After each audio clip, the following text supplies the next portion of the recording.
Netflix is set to report earnings after the bell tomorrow, with all eyes on the streaming giant's new subscriber additions for the quarter.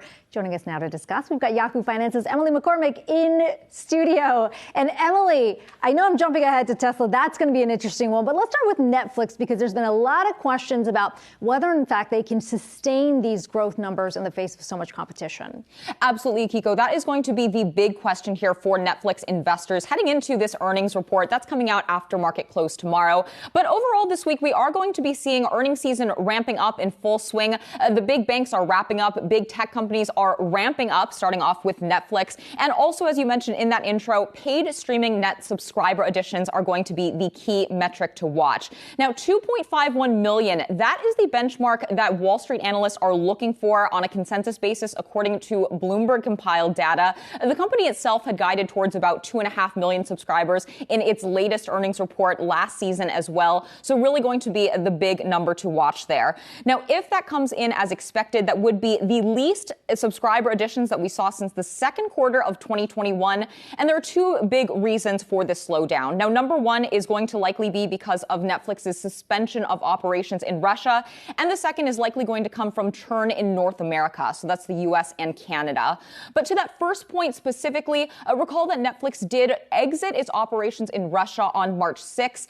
That country is estimated to comprise about 1 million of Netflix's total subscribers, so potentially seeing a hit there because of that country's exit. And then on the second point, in terms of churn, we may see some attrition because Netflix did raise its prices for subscribers both in the US and Canada. Those are already very saturated markets here for this company. And also note that Netflix does already have more than 220 million overall global subscribers. So certainly going to be something to watch here as we get this report out from Netflix tomorrow after the bell. And again, just taking a look at the stock price action, that stock down about 40% for the year to date. So not necessarily a whole lot of optimism heading into this, guys. Yeah, that's not great, Emily. But look, we've got you in studio. We've got that shiny touchscreen behind you. Why don't you give us a little bit more detail on exactly what we should expect from another company, and that's Tesla, which is set to report this week. What should we expect? Well, Tesla is going to be reporting earnings results on Wednesday. This is likely going to be another profitable quarter here for the company.